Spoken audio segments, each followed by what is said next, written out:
Salut la famille Debunk, je vous fais cette petite vidéo qui n'était pas prévue du tout pour vous expliquer comment créer un buzz sur une page Facebook. Alors d'abord je vous explique pourquoi j'ai fait ça et ensuite je vous explique comment j'ai procédé. Alors je pense que vous savez très bien que sur les pages de partage Facebook, sur les pages d'entrée de Facebook, on n'a pas le droit de faire la promo de sa propre chaîne YouTube. Donc je me suis dit tiens, je vais me faire une petite pub mais indirecte. Donc je me suis pris en photo devant mon ordinateur et sur le fond d'écran de mon ordinateur on voit la pub de ma chaîne.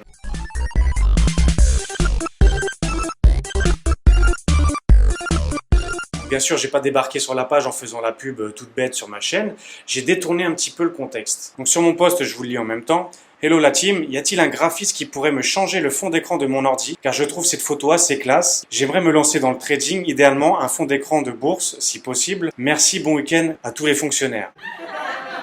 Alors bien sûr, je demande un service qui au final, j'en ai pas du tout besoin, je suis moi-même graphiste, mais je demande justement d'attirer l'attention sur le fond d'écran de mon ordinateur pour me rendre ce soi-disant service. Bref, me faire un petit coup de com'. Alors bien sûr, c'est une demande au deuxième, au troisième degré. J'ai même fait exprès de mal cadrer ma photo en laissant apparent mon caleçon, l'histoire de dire c'est une photo classe, mais ça l'est pas vraiment. Et j'ai pris le sujet des fameux traders du trading qui est très à la mode en ce moment. Donc c'est un métier qui existe vraiment, mais derrière ça, il y a beaucoup d'arnaques, beaucoup de gens qui vous font croire qu'ils gagnent leur vie avec le trading, mais tout ça, c'est du système pyramidal, je vais pas vous l'apprendre. Alors je me suis dit quand même ça devrait marcher parce que les gens ils sont assez réactifs là-dessus, ils sont assez moqueurs. Mais à la fois j'avais comme un tout petit doute parce que je me dis ça se trouve ça va faire un gros bide. Tout le monde va cramer que c'est une pub que j'essaie de me faire pour moi-même et personne va répondre. Alors je me lance, je poste cette photo avec le commentaire et là dans la minute qui suit, ça commence à commenter. Des notifications dans tous les sens, mon téléphone qui chauffe. Bien sûr dans mon commentaire de la photo j'ai tendu une grande perche quand je disais je voulais un fond d'écran de bourse. Je vous laisse imaginer ce qu'on peut faire avec ça. Donc restez bien jusqu'à la fin, comme ça je vous dirai si cette pub vaut le coup ou pas pour ma chaîne. Si je devais faire un petit statistique comme ça de tête, sur 100% bien sûr, il y a eu 80% de gens qui ont fait de la parodie. C'est ce que j'attendais, moi je voulais me marrer en même temps en faisant ça. Donc 80% de gens ont parodié ma photo et ont bien sûr fait quelque chose de différent de ma demande. Ensuite, 10% de gens qui ont très bien vu ma publicité cachée, qui l'ont décrite. 5% de gens qui le prenaient vraiment mal, qui appelaient les gens à aller sur ma chaîne pour me mettre des pouces vers le bas. Et 5% de gens qui m'ont vraiment, sincèrement aidé. Alors honnêtement, pendant cette heure où ça n'a pas arrêté, je me suis vraiment éclaté, je me suis marré parce que les parodies étaient très marrantes. D'ailleurs, je vais vous mettre quelques extraits de ces fameuses parodies qu'on m'a envoyées.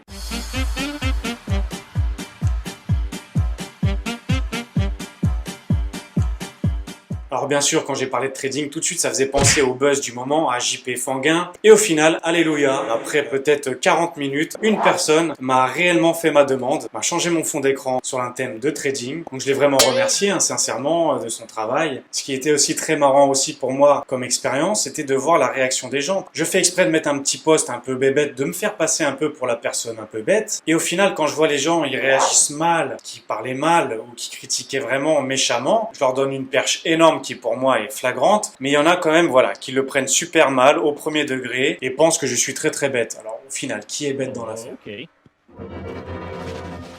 Alors souvent quand on voit des buzz apparaître sur internet, on se pose toujours la question, est-ce que la personne l'a fait exprès? Est-ce qu'elle était sérieuse? Est-ce que c'est un acteur? Est-ce qu'il joue le jeu? Etc. Moi ma réponse à cette question-là, elle est assez claire à force d'en voir passer, à force d'avoir un peu fouillé, analysé. La plupart des buzz créés par des personnes, par des comportements, c'est pas fait exprès. Ces gens-là au départ sont sérieux. Je suis sérieux, je suis plus beau quand tu le buzz, j'ai trop de style, j'ai les cheveux longs. À force que les gens se moquent et partagent, qui créent le buzz inconsciemment, involontairement. Et après ça, ceux qui ont bénéficié d'un bug,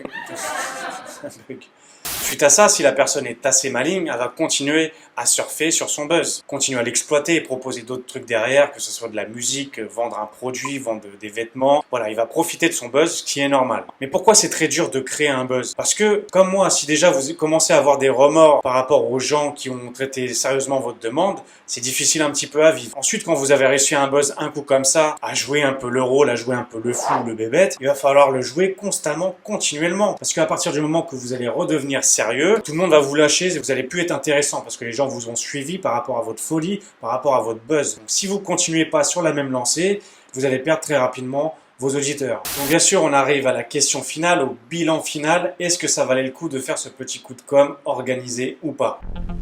Suspense. Encore suspense. En attendant, si vous ennuyez, vous pouvez liker, vous pouvez vous abonner. Je ne serai pas contre. Eh bien non, ça valait pas du tout le coup.